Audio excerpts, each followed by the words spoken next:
నమస్కారం. మీరు చూస్తుంది పూజ టీవీ. నేను లలిత సహస్ర. విశ్వంలో ప్రతి రూపాన్ని కూడా అమ్మవారి రూపంలో ఆరాధించడం మన హిందూ సాంప్రదాయంకు ఉన్నటువంటి ప్రత్యేకత.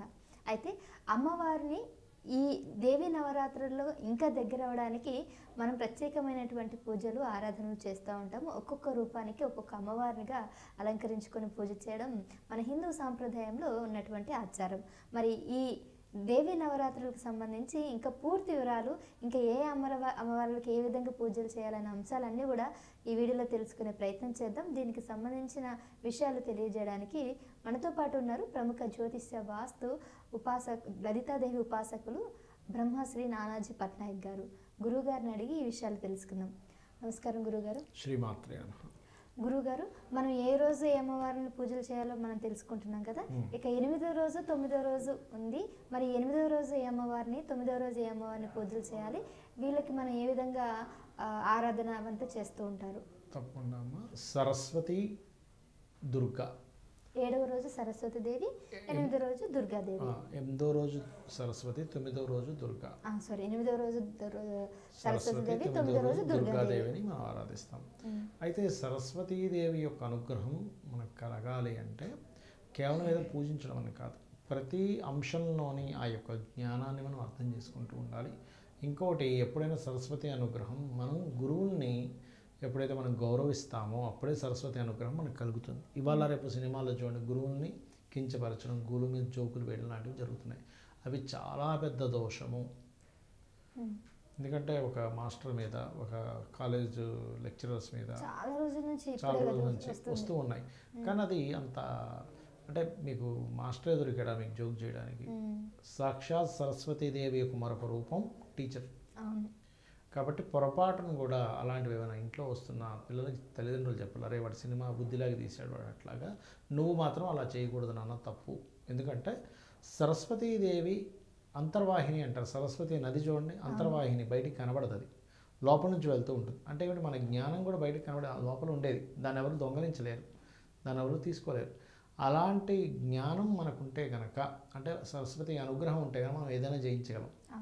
అని ఇంకొకటి, తల్లి తర్వాత తల్లి లాంటి వారు గురువు గారు అంటారు. తల్లి తండ్రి తర్వాత మూడో స్థానం, ఆ దేవుడి కన్నా ముందు స్థానం ఇచ్చింది కూడా గురువు గారిది.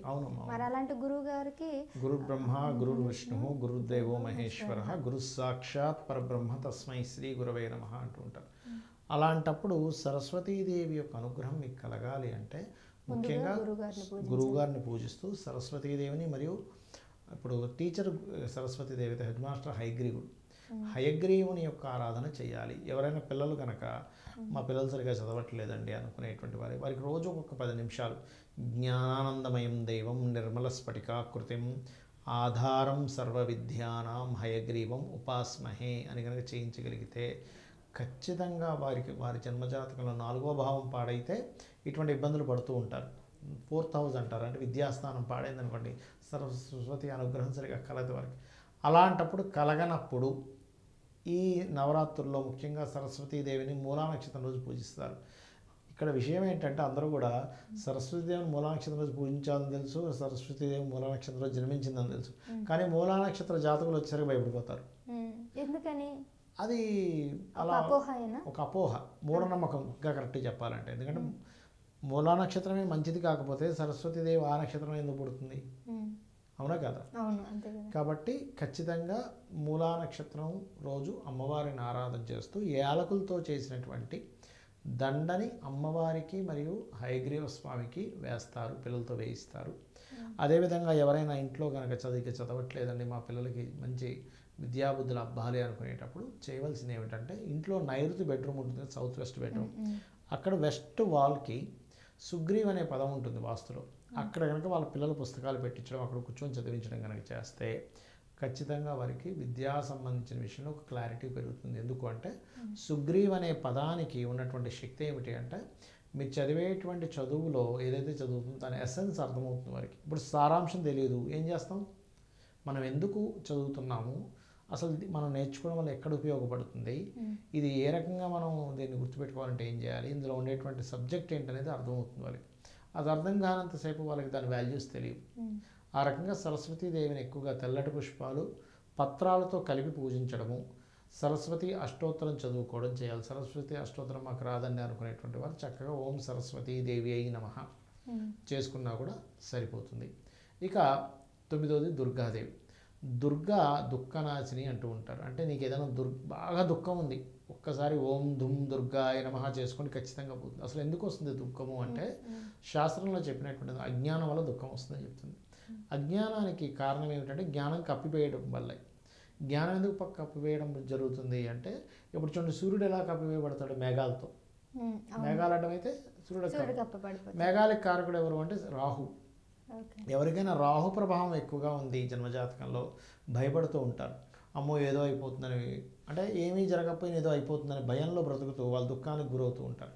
ఈ రాహు యొక్క ప్రభావాన్ని అంటే చక్కగా పాజిటివ్గా మార్చాలంటే రాహుకి అధిష్టాన దేవత దుర్గా. అందుకని రాహుకి అధిష్టాన దేవత దుర్గ కాబట్టి దుర్గను ఎవరైతే ధ్యానిస్తారో వాళ్ళకి ఖచ్చితంగా భయాలు అనేటువంటివి పోతాయి. ఇంకా అందులో తిరుగులేదు, ఇంకా చక్కగా ఉంటుంది వాళ్ళ లైఫ్ అనేటువంటిది. కాబట్టి ఈ దుర్గాదేవి యొక్క ఆరాధన చేస్తూ దుర్గాదేవికి ఎక్కువగా గారెలు పులిహోర నైవేద్యంగా పెడతారు. గారెలు ఎందుకు పెడతారండి అంటే మినుములతో చేస్తాం గారెల్ని. మినుములకి ఎవరు అధిపతి అంటే మరలా రాహు. అంటే రాహుకి సంబంధించినటువంటి ధాన్యాలు ఏవైతే ఉంటాయో వాటితో ఎవరైతే వీళ్ళు ఆ యొక్క పిండి వంటలు చేసి అమ్మవారికి నైవేద్యంగా పెడతారో ఒకవైపు రాహుకి సంబంధించిన దోషము తొలగుతుంది, అమ్మవారి యొక్క అనుగ్రహం కూడా పెరుగుతుంది. దుర్గాష్టోత్తరం చేసుకోవచ్చు చక్కగా. దుర్గాదేవిని ఓం దుమ్ దుర్గాయ నమః అనే నామం చేసుకోవచ్చు. ఖచ్చితంగా వీళ్ళకి ధైర్య సాహసాలు పెరగడం, అనవసరమైనటువంటి భయాలు తొలగిపోవడం, అజ్ఞానం నుంచి జ్ఞానంలోకి ప్రయాణం అనేటువంటిది జరుగుతుంది. ఓకే గురుగారు, ధన్యవాదాలు. శ్రీమాత్రే నమః.